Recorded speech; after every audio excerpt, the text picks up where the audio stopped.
Everybody who knows anything about tech and even those who don't know anything about tech knows who Steve Jobs is. He is the genius businessman behind Apple and a leading figure in the technology industry who has always been respected for what he achieved in his years with Apple before his unfortunate early passing away back in 2011 due to pancreatic cancer.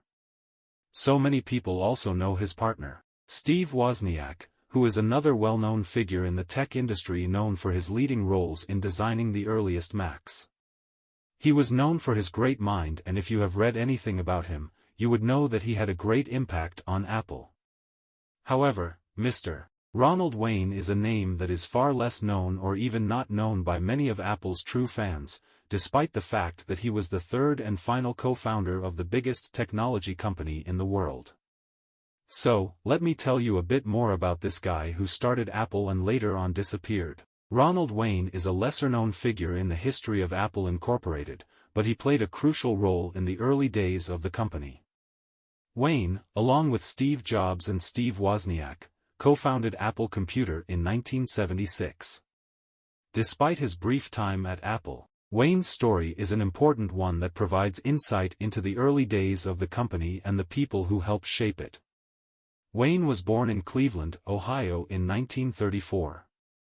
He was raised in a middle-class family and attended a technical school, where he developed an interest in electronics. After completing his education, Wayne worked in various technical jobs, including a stint at Atari, where he met Steve Jobs.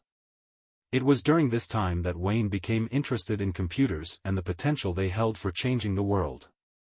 While holding one of his conversations with Wozniak, Jobs invited Ronald to his house to help settle the discussion and help them come to easier decisions.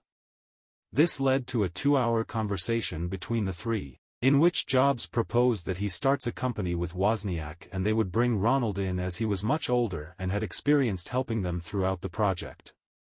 Jobs said that he and Wozniak would each hold 45% of the stake, and Ronald would get the remaining 10% to help act as a tiebreaker in fundamental decisions. Wayne's role at Apple was to act as a counterbalance to Jobs and Wozniak, who were seen as being somewhat unorthodox and unpredictable. Wayne was responsible for creating the company's first logo, as well as drafting the company's original partnership agreement. Despite his brief time at the company, Wayne was involved in some of Apple's most important early projects. He was instrumental in the development of the Apple I, which was the company's first personal computer. He also played a role in the development of the Apple II, which was the company's first successful mass-market computer. In addition to his technical contributions, Wayne was also responsible for creating the company's first marketing materials, including brochures and flyers. However, despite his early contributions to the company, Wayne eventually decided to leave Apple.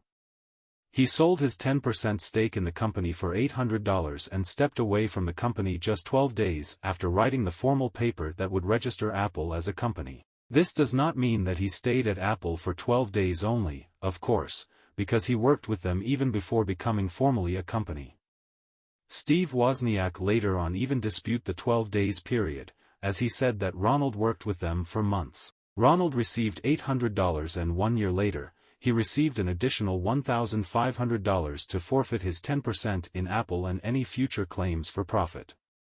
As you could have guessed, he received a total of $2,200 to give away 10% of Apple. If he had not given away this 10%, he would have probably been worth more than $250 billion since Apple is currently valued at more than $2.5 trillion. But why?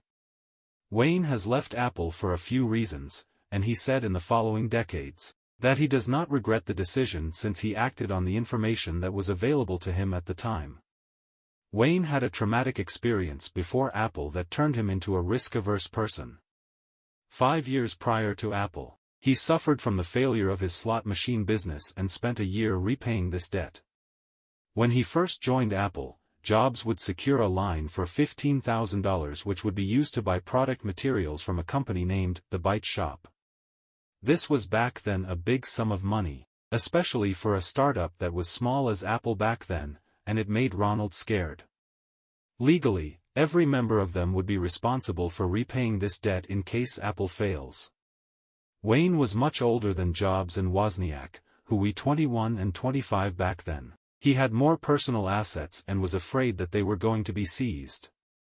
Furthermore, Jobs would have wanted Ronald to work in documentation systems for his whole career at Apple, while Ronald had a passion for engineering and developing products. He believed that Apple was no longer the perfect fit for him, and when you consider that and what is written above, for someone who was risk-averse like Ronald, it was no longer worth it, and he decided to let go. In recent years, Wayne has lived a quiet and simple life, focusing on his interests and hobbies.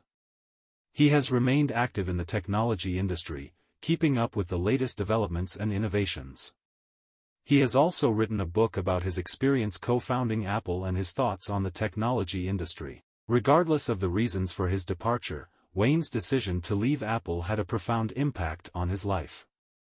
At the time, he sold his stake in the company for just $800, a fraction of what it would be worth today.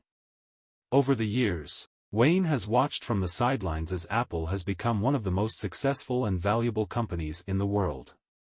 Despite missing out on the financial rewards associated with being a co-founder of Apple, Wayne has remained humble and gracious about his time at the company. Ronald later on would go on to say Apple would be successful, but at the same time there would be significant bumps along the way and I couldn't risk it.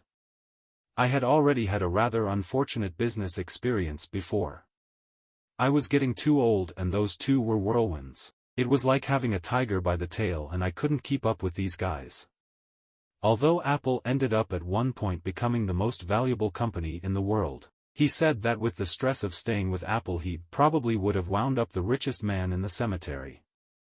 He summarized, "What can I say? You make a decision based on your understanding of the circumstances, and you live with it." Hey folks! Want to browse the web safely and without restrictions?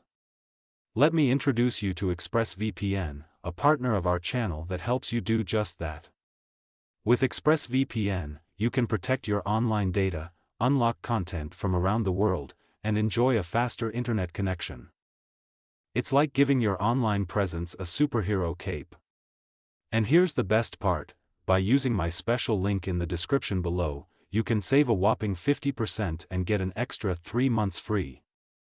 And don't worry, if you're not completely satisfied, there's a 30-day money-back guarantee. So what are you waiting for? Click the link and grab this exclusive deal.